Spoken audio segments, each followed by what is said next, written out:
নমস্কার বন্ধুরা, youth association YouTube চ্যানেলে আপনাদের স্বাগত জানাই। আমি আপনাদের হোস্ট ঋষিকেশ।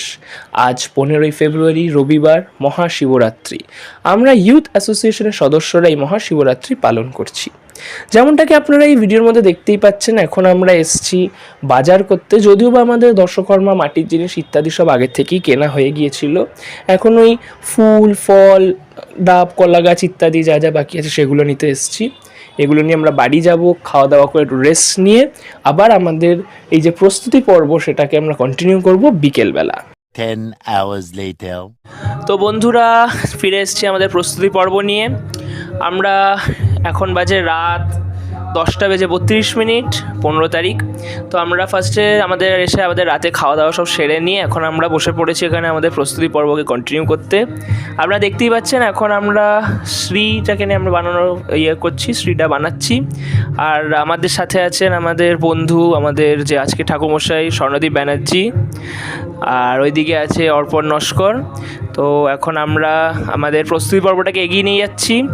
আজকের আমাদের প্রথম ভিডিও এপিসোডের ফার্স্ট এপিসোড হচ্ছে প্রিপারেশন অফ মহাশিবরাত্রি, যেখানে আপনাদের ষোড়শোপচার যে কীভাবে বানাতে হয়, কীভাবে করতে হয় সেটা আমাদের স্বর্ণদীপ ব্যানার্জি দেখাবেন। কিছু প্রশ্ন উত্তর সব এই ভিডিওর মধ্যে থাকবে। তো আপনারা দেখতে থাকুন, এন্ড অবধি দেখবেন, আর অবশ্যই আমাদের চ্যানেলটিকে সাবস্ক্রাইব করবেন। তো বন্ধুরা, এসে গেছি আমরা আমাদের আজকে যেটা মেন টপিক, ষোড়শোপচার কীভাবে সাজাতে হয় সেটা নিয়ে। তো আমি আমার বন্ধু, আমার ভাই, আমাদের ঠাকুরমশাই আজকে স্বর্ণদীপ ব্যানার্জিকে বলবো একটুখানি আমাদের গাইড করে দিক কী কী দরকার, কী কী লাগবে। যেমন এখানে দেখতেই পাচ্ছেন সব সাজানো হয়েছে। স্বর্ণদীপ। হ্যাঁ, অবশ্যই আমি আপনাদের আজকে বলবো ষোড়শোপচারে কী কী সাজাতে হয়। এখানে দেখছেন আমি দুটো থালা সাজিয়েছি। একটা থালা এখানে হচ্ছে দেব ষোড়শোপচার, মানে যেটা হচ্ছে আমাদের মহাদেবের, মানে দেব। আমি যেটা দেখাবো আজকে দেবী এবং দেব দুজনেই। আপনারা সিমিলারলি সব পুজোতে এরকম করে সাজাতে পারেন। হ্যাঁ, মহাদেবের ষোড়শে একটু 2-3টে জিনিস আমাদের এক্সট্রা যায়, যেগুলো অন্য পুজোর ক্ষেত্রে যায় না। বাট দেবী ষোড়শটা যেরকম আমি সাজাবো এই রকমই হবে। তো আমি আপনাদের একটা একটা করে দেখাচ্ছি, আপনারা বুঝতে পারবেন। তো প্রথম শুরু হচ্ছে আসন দিয়ে। তো আমাদের এখানে আমি এই দেখুন রজত আসন, এই যে রজত আসন, এই রজত আসন প্রথম আমি মহাদেবের যে ষোড়শোপচার এখানে রেখে দিলাম। আর দেবীরটা আমি রাখছি না, কারণ দেবীরটা আমরা পুষ্পাসন দিয়ে করবো। শাস্ত্রে লেখা আছে রজত আসন মানে রজত খণ্ড, একটা রজত খণ্ড দিতে, মানে রজত মানে রূপোর খণ্ড। এখন আমরা এইগুলো দশকর্মার দোকানে পাই তো দিই। এখন রজত আসন বানাতে গেলে তার রূপোর দোকানে, সোনার দোকানে গিয়ে বানাতে হয়। তো আমাদের কাছে একটি ছিল বলে আমরা এটি মহাদেবের কাছে দিয়েছি, এবং দেবীকে আমরা একটি পুষ্পাসন দেবো। শাস্ত্রে পুষ্পাসনের কথা বলা হয়েছে, বা বিল্ল আসন, বিল্লপত্র দিয়েও দেওয়া যায়। তো আমরা আজকে পুষ্পাসন দেবী এবং মহাদেবের রজত আসন দিচ্ছি। তো ষোড়শোপচারের দ্বিতীয় যেটি উপাচার সেটি হচ্ছে স্বাগত। স্বাগত মানে যেই দেব দেবী মূলত আমাদের পূজা হচ্ছে তাকে স্বাগত জানাতে হয়। আমি এই ইয়েতে একটি কথা বলে রাখি, আপনারা হয়তো ষোড়শোপচার আমি বলতে ভুলে গেছি, আপনারা হয়তো ভাববেন যে ষোড়শোপচারটা কি, ঠাকুরমশাই যে বলছেন যে জিনিসটা কি, আমি আগে সেইটি বলে নিই। একটা জিনিস দেখিছি, ষোড়শোপচার মেনলি আমাদের পূজার ক্ষেত্রে 3 উপাচারের কথা শাস্ত্র বলছে। 3 না 4, একটি হচ্ছে পঞ্চোপচার, একটি দশোপচার, একটি ষোড়শোপচার, আর এর উপরে একটি আছে, সেটি নিয়ে আলোচ্য বিষয় না। তো পঞ্চোপচার মানে 5টি জিনিস দিয়ে দেবীকে পুজো করা, দশোপচার মানে 10টি জিনিস, ষোড়শ মানে ষোড়শোপচার মানে অনেক কটি জিনিস দিয়ে। মানে একজন বাড়িতে এলে, আমাদের আগেকার দিনে দেখেছেন আপনারা, যখন লোক আমাদের বাড়িতে আসতো আমরা কী করতাম, আমরা তাকে প্রথম বাড়িতে ঢোকার পরই তাকে একটি আসন দিতাম যে আপনি বসুন। আসন দেওয়ার পর আমরা কী করতাম, প্রথম আসন দিলাম।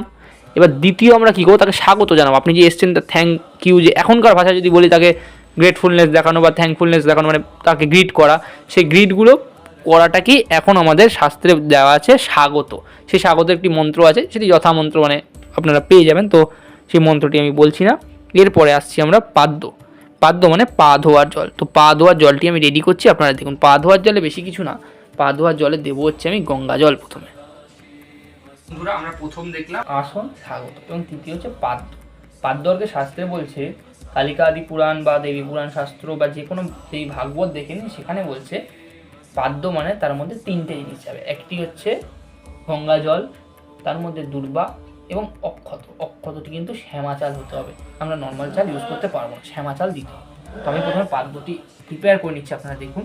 তো এটা দেব ষোড়শের পাদ্য, এখানে আমি জল নিচ্ছি, দেখতে পাচ্ছেন জল নিলাম। আর এটি দেবী ষোড়শ, এখানে আমি জল নিলাম, ঠিক আছে, এই দুটোতে আমি জল ঢেলে নিলাম। এবার এর মধ্যে আমি দেবো হচ্ছে অক্ষত। অক্ষত আর আমি এটা নিয়ে আসছি, আপনারা একটু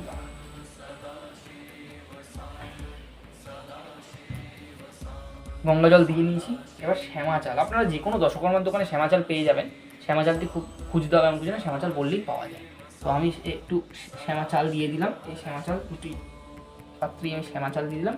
এবং শাস্ত্রে যেরকম বলছে শ্যামা চালের পর পাদ্যর্ঘ্যে দূর্বা দিতে হবে এবং একটিখানি করে যন্ত্রপুষ্প দিতে হবে। যন্ত্রপুষ্প আপনারা জিজ্ঞেস করেন ঠাকুর যন্ত্রপুষ্প কি? যন্ত্রপুষ্প মানে হলো জবা, তারপরে আকন্দ, এগুলো জবা যন্ত্রপুষ্প। তো আমি আজকে জবা দিচ্ছি না, যেহেতু আমাদের পূজা কালকে, তো আমি একটি করে পুষ্প, আকন্দ পুষ্প, জবা পুষ্প কালকে দিয়ে দেবো। তো আমি 3টি করে এখানে দূর্বা দিয়ে দিচ্ছি। দূর্বা বেছে নেবেন, দূর্বা না বেছে দেবেন না, সবাই দূর্বা বেছেই দেবেন।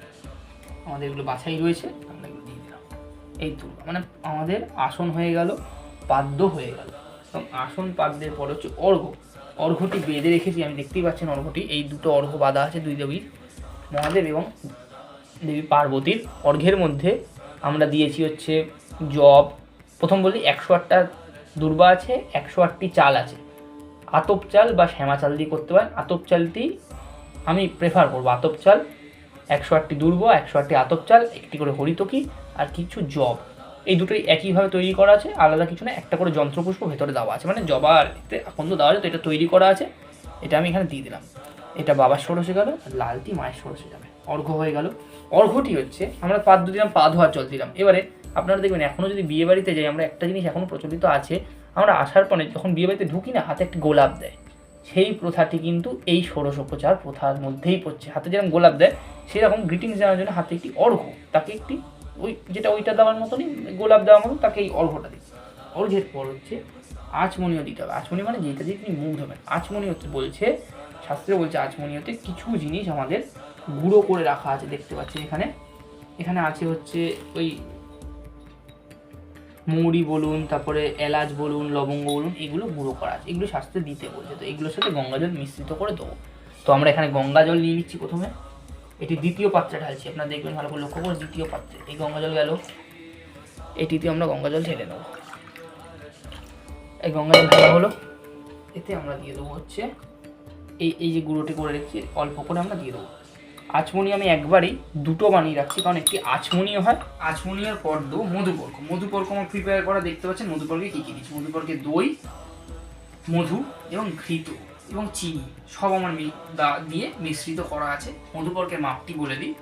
মধুপর্ক যেহেতু মধুর পরিমাণ থাকবে অধিক, দধি তার থেকে কম, ঘৃত দধির মতন এবং তার মতন একটু চিনি বা মিশিয়ে আপনারা দিতে পারেন। সেই দিয়ে আমরা মধুপর্কটাকে সাজিয়ে দিই। তো মধুপর্কটি আমি এখানে দিয়ে দিলাম আপনাদের সামনে, দিয়ে ঢাকা দিয়ে দিলাম। কারণ শাস্ত্রে বলছে যদি আমরা যেই খাদ্য জিনিস ভগবানকে দিচ্ছি, সেটা নৈবেদ্য, মধুপর্ক, ভোগ, সেটাকে যদি আমরা ঢাকা বা আচ্ছাদিত না করি, তাহলে সেটি ভূতে খায়, মানে ভগবান সেটি খান না। তো আমরা সব জিনিস আচ্ছাদিত করে দেবো। হ্যাঁ, আপনারা বলতে পারেন এইগুলো সবার কাছে তো হয় না, বা আমরা কী দিয়ে রাখবো। আপনারা একটি করে বেলপাতা এর উপরে দিয়ে আচ্ছাদিত করে দিতে পারেন বেলপাতা দিয়ে। আমাদের কাছে এটি আছে আচ্ছাদনের, তো আমরা এটি দিয়েছি। তো আমাদের অর্ঘ্য মধুপর্ক হয়ে গেল। তো মধুপর্কের পরে জিনিস, মধুপর্কের পর হচ্ছে পুনরাচমনীয়। পুনরাচমনীয় কথাটা ধরেই বুঝতে পারছেন, এই যে আমরা আচমনীয়টা বানিয়েছি, এই আচমনীয়টি আরেকটা বানাবো। মানে এটাতে দেবী প্রথম আচমন করলেন, তারপর তিনি মধুপর্ক পান করলেন, এবং পান করার পর তিনি আবার মুখ ধোবেন। মুখ ধোয়ার জন্য আবার আমি একটি কলসে, দুটো কলসে জল নেব, পুনরাচমনীয় দেবো আমি। তো জল নিয়ে নিচ্ছি, জল নিয়ে নিলাম।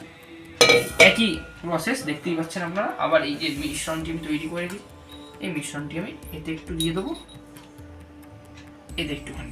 এই হয়ে গেল আমাদের পুনরাচমনী।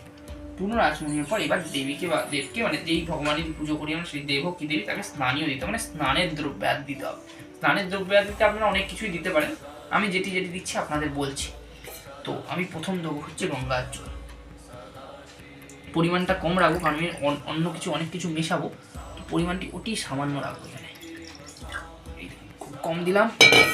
এবার এর মধ্যে দেবো হচ্ছে, এই দেখতে পাচ্ছেন, এটি হচ্ছে গোলাপ জল। আমি এর মধ্যে একটি গোলাপ জল দেবো, একটি গোলাপ জল দিলাম। গোলাপ জল দেওয়ার পর এরপরে আমি এর মধ্যে দেবো হচ্ছে একটুখানি চন্দন।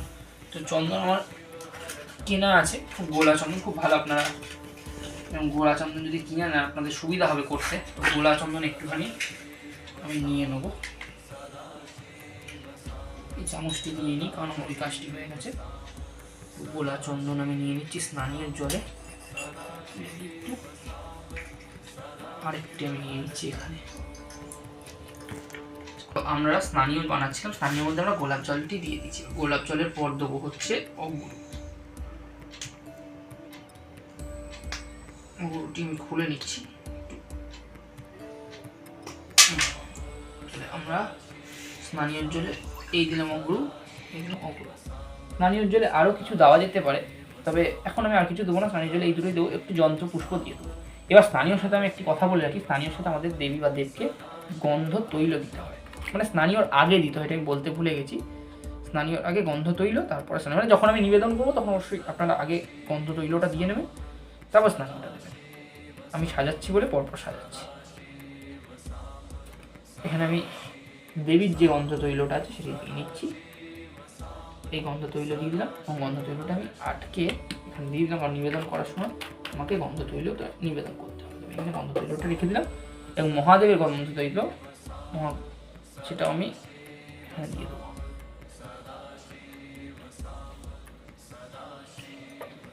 এই দিয়ে দিলাম, দিয়ে আমি তৈলটা এখানে রেখে দেবো। গন্ধ তৈল হয়ে গেল, স্নানীয় হয়ে গেল। তাহলে স্নানীয় দিলাম, গন্ধ তৈল দিয়ে দিলাম। এরপরে স্নানীয় পরে শাস্ত্রে বলছে স্নানীয় জলের পরে দিতে হবে হচ্ছে বস্ত্র। তো সবার জন্য আমরা বস্ত্র আনা হয়েছে, বস্ত্র দিচ্ছি। বস্ত্রটি কোথায় রাখা হলো প্যাকেটটা, এইখানে। তাহলে মহাদেবের জন্য বস্ত্র দিচ্ছি প্রথম। আপনারা দেখুন খুলে দেবো আমরা অবশ্যই, প্যাকেট সমেত এরকম দেবো না। খুলে নিচ্ছি।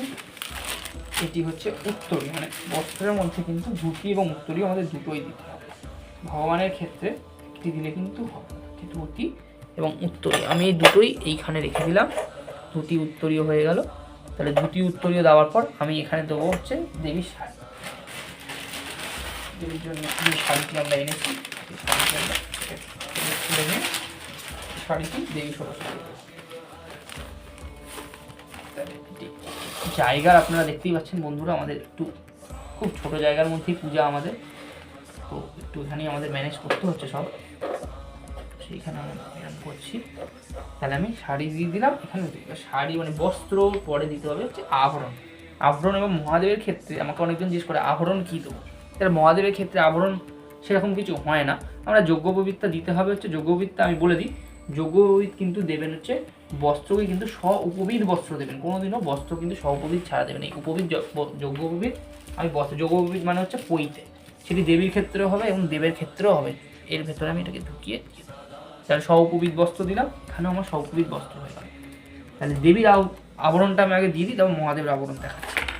দেবীর আবরণ হিসাবে আমরা দেবো হচ্ছে এই আয়নাটি দেবো, বিভিন্ন প্রকার সেগুলো আমরা দেবো, দেখতেই পাচ্ছেন।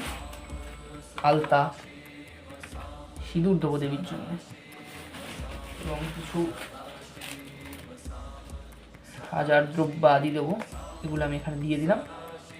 দেবীর হয়ে গেল। মহাদেবের ক্ষেত্রে আমরা কী দেবো? মহাদেবের ক্ষেত্রে আমরা দিতে পারি হচ্ছে ভস্য। ভস্য হচ্ছে মহাদেবের আবরণ, এটি আমরা শাস্ত্রগতও জানতে পারি এবং এটি লোককথা প্রচলিত। মহাদেব ভস্য মাখতে খুব ভালোবাসেন এবং তিনি যেহেতু শ্মশানবাসী, শ্মশান বিচারণ করেন, তো তিনি ভস্যই মাখেন। তো আমরা মহাদেবের আবরণ হিসাবে ভস্য দেবো।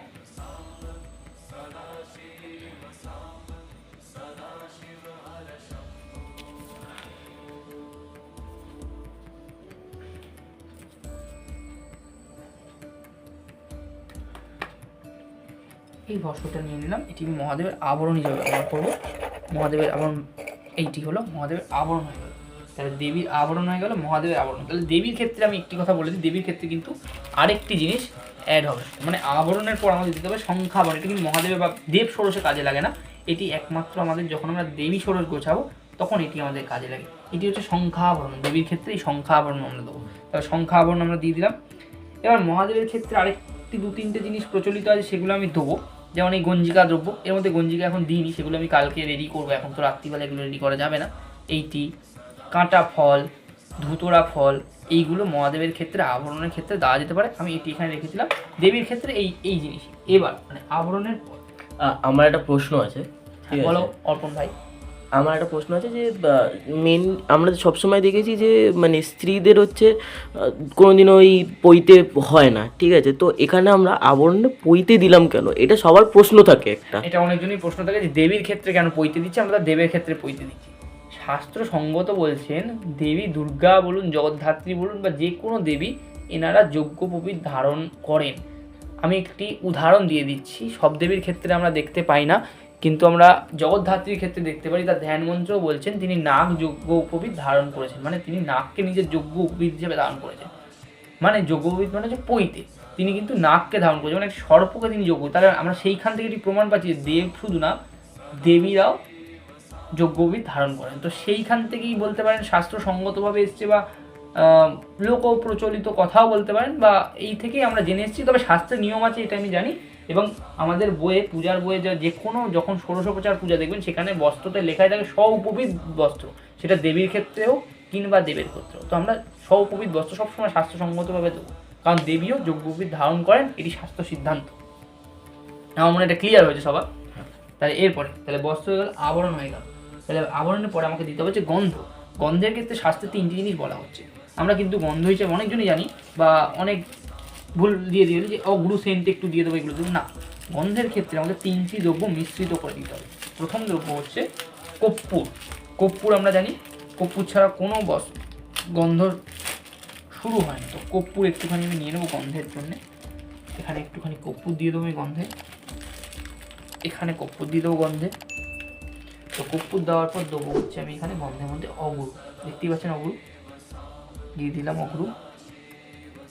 আর গন্ধের মধ্যে তৃতীয় দ্রব্য হচ্ছে চন্দন, সুভাষিত চন্দন। তো ঠিক কোথায় রাখলাম, এই পেয়েছি চন্দনটি। এই চন্দনটি আমি এখানে লাল সাদা চন্দন দুটোই প্রয়োগ করতে পারি। আমি আপাতত এখানে সাদা চন্দনটি দিচ্ছি, আপনারা লাল সাদা সব চন্দন একসাথে মিশ্রিত করেও দিতে পারেন ভগবানকে। আমি এখানে আপাতত সাদা চন্দনটি দিই। তাহলে চন্দন হয়ে গেল। তাহলে আমি গন্ধ দিয়ে দিলাম, মানে স্নানীয় দিলাম, তারপরে বস্ত্র দিলাম, তারপরে তাকে সাজা গোজার জিনিস দিলাম। এবার আমি দিলাম হচ্ছে গন্ধ, মানে গায়ে মাখার যে সেন্ট আমরা মাখি, সেটা আমি একটি গন্ধ দিলাম। এবং গন্ধের সাথে আমি এখানে একটি জিনিস অ্যাড করে দেবো। দেবীর ক্ষেত্রে কিন্তু আমাদের একটি আতর দিতে হয়, এটি দেবী ষোড়শের ক্ষেত্রে কিন্তু দিতে হতে পারে। আমরা এখানে আপনারা সেন্টও দিতে পারেন, গন্ধ দিয়েছি তো আপনারা একটা সেন্টের বোতল বা এরকম কিছু দিতে পারেন। আমি আতর দিলাম। মহাদেবের ক্ষেত্রে প্রচলন নেই, বা মানে দেব ষোড়শের প্রচলন, হ্যাঁ নারায়ণের ক্ষেত্রে আপনারা দিতে পারেন, কিন্তু মহাদেবের ক্ষেত্রে আমার মনে হয় না দেওয়ার দরকার পড়ে, কারণ আমরা এখানে অগুরু দিয়েছি। তাহলে গন্ধ হয়ে গেল। এবার পুষ্প, ধূপ, দ্বীপ। পুষ্পটি আমি এখানে দিচ্ছি না, পুষ্পটি আমরা যখন পূজা অর্চনা করবো ওখান থেকে আমরা পুষ্প নিয়ে দেবীকে একটি করে পঙ্কজ পুষ্প, মানে হচ্ছে পদ্ম, এবং মহাদেবকেও ধুতরা ফল সমেত ওইগুলো দেবো।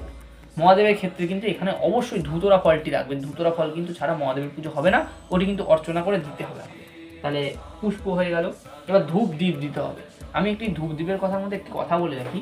আমরা ধূপ তো সবাই জানি, ধূপ আমরা সব রকম ধূপ দিই, কিন্তু দ্বীপ হিসাবে আমরা যেটা দিই সেটি কিন্তু দেওয়া যায় না। প্রদীপ যেটা দিই আমাদের মঠের মিশনের ক্ষেত্রে আমরা যেটা দিই, এই যে আমি বানিয়ে রেখেছি, দেখতেই পাচ্ছেন দীপকাঠি। এটি আপনার বেলুড় মঠে দেখতে পারবেন।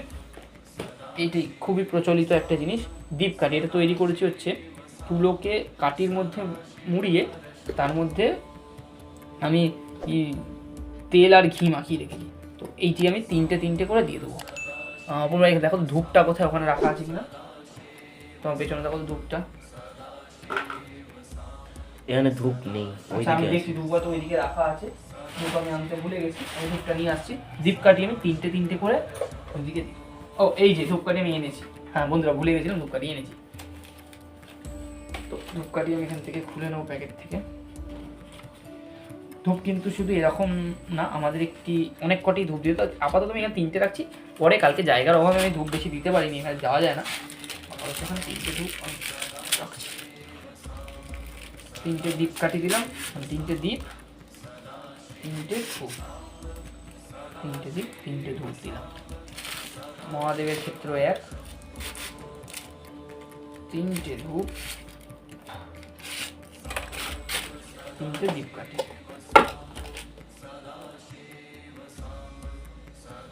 3টে দ্বীপ কাঠি এবং 3টে ধূপ আমি মহাদেবের ক্ষেত্রেও এখানে আমি রেখে দিচ্ছি।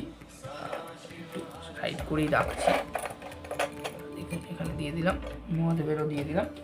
এবার ধূপদীপ হয়ে গেল, ধূপদীপের পর দিতে হবে হচ্ছে নৈবেদ্য, ফলমূল আদি রচনা, তারপর হচ্ছে অন্ন, পরমান্ন, মিষ্টান্ন, লাড্ডু, তাম্বুল, পান, এই মালা ইত্যাদি দিতে হবে। ওদিকে আমরা গায়ত্রী পাঠ এবং পুষ্পাঞ্জলি এগুলো করব। এবং এবার দেবী আর দেবের ষোড়শে আমি আরেকটু কিছু জিনিস দেখিয়ে দেবো এখানে দিতে হবে। যেমন দুটোতেই আমাদের বিল্লপত্র দিতে হবে, এবং দেবীর ক্ষেত্রে আমরা এখানে সিঁদুর দিয়েছি, কিন্তু আরেকটি সিঁদুর এখানে আমাকে গুলে দিতে হবে, দেবী কালকে দিয়ে দেবো। আর মহাদেবের ক্ষেত্রে সেরকম কিছু আর নেই, এই কটি জিনিসই দ্রব্য দিতে হবে, এবং ফুল মালা আদি ফল এগুলো কালকে আমি এর মধ্যে দিয়ে দেবো। তো এই হচ্ছে মোটামুটি আমরা যদি দেখি, এই হচ্ছে ষোড়শ প্রচার। খুব সংক্ষেপে দেখালাম, খুব তাড়াহুড়ো করেই দেখালাম, জানি না কতটা আপনারা বুঝতে পেরেছেন কিনা। তা এই ষোড়শ প্রচার যদি আপনাদের ভালো লাগে জানাবেন অবশ্যই। আর মহাদেবের ক্ষেত্রে এক্সট্রা এখানে আমি ধুতরা ফলটা কালকে দিয়ে দেবো, এবং মালা অবশ্যই মালা দুটোতে রাখবেন, সেই মালা কিন্তু অর্চনা করে ভগবানকে দিতে হবে। এবং আপনারা যদি পরিয়ে দিয়ে থাকেন তাহলে এটিকে আমরা অর্চনা করে দিয়ে দিতে পারবো, তবে আমি বলবো আলাদা করে রেখে অর্চনা করে ভগবানকে পড়ানোর কথা। তো মালা ইত্যাদি নৈবেদ্য যেগুলো কালকে আমরা সাজাবো সবই দেখাবো, পানের দ্রব্য আদি সেগুলো ষোড়শ প্রচারের মধ্যেই পড়ছে, সেগুলো একসাথে থালার মধ্যে সাজানো সম্ভব, নৈবেদ্য আলাদা করে সাজাবো, ফলমূল আদি ভোগ, তো ওগুলো একসাথে সব মিলিয়ে ষোড়শ প্রচার হয়। এই হচ্ছে মূলত ষোড়শ প্রচার। সাজিয়ে দেখুন অনেকজনই সাজায়, কেউ সাজায় না। তো আমরা যারা মঠ মিশনে দীক্ষিত, তো সেইটা দেখে এসেছি, গুরুদেবরা ওরকম করে সাজিয়ে পুজো আর্চা করছেন, সেইগুলো দেখে আমরা এখন এরকম করে সাজিয়ে সুন্দর করে পুজো করছি। তো আমি আপনাদের বলবো, আপনারা যদি জানেন সাজিয়ে সুন্দর করে পূজা আর্চা করবেন, এটা ভাল লাগে, দেখতেও ভাল লাগে, যেরকম একটি ভাব উৎপন্ন, মানে ষোড়শ প্রচার মানে কি আপনার যত ভাব, মানে ভগবানের প্রতি ভাবাচ্ছন্ন হওয়া, এটিই ষোড়শ। একটি বাড়িতে মানুষ এসছে, মানে যেরকম এলে যেরকম করেছেন ভগবান আমার বাড়িতে এসছে, আমি তাকে যেভাবে বরণ করে নেবো, আমার মতন করে আমি ভগবানকে চাই, সেটি একটি ছোট্ট করে দেখানো। আমি এটি আপনাদের দেখিয়ে দিলাম। তো এখানে আমি চন্দনটা দিয়ে দিই, এখানে দুটো অত্যাধিক বাটি আছে আমি সরিয়ে নিচ্ছি, এখানে এই থাকবে ভস্য ইত্যাদি। এই হচ্ছে মহাদেব ষোড়শ। দেবী ষোড়শটা মোটামুটি এক, সব জায়গায় আপনারা সব দেবীর ক্ষেত্রে এইটা দিতে পারেন। সিন্দুর, বেলপাতা, দুব্ব এগুলো কিন্তু এখানে আলাদা আলাদা করে দিতে হবে। দুব্ব, বেলপাতা, ফুল এখানেও আসেন, দুব্ব, বেলপাতা, ফুল। আর নারায়ণের ক্ষেত্রে হলে 108টি তুলসী পাতা দিতে হয়। এই হচ্ছে ষোড়শ। নমস্কার বন্ধুরা, আপনি দেখিয়ে দিতে পারেন আমাদের মা সেজে উঠেছেন, মা এবং ভোলা বাবা। বিশেষ আপনি কিছু বলতে চাইলে বলি। তো বন্ধুরা, আপনাদের যা যা প্রশ্ন ছিল, ডাউট ছিল, আশা করছি সব ক্লিয়ার হয়ে গেছে। আর যদি কোনো এক্সট্রা কোনো প্রশ্ন থাকে তাহলে কমেন্ট বক্সে অবশ্যই জানাবেন। এটা ছিল আজকের পার্ট 1, আমাদের এপিসোড 1-এর পার্ট 1। আমরা অবশ্যই পার্ট 2 নিয়ে আবার আসবো। আপনারা দেখতে থাকুন ইউথ অ্যাসোসিয়েশন ইউটিউব চ্যানেল।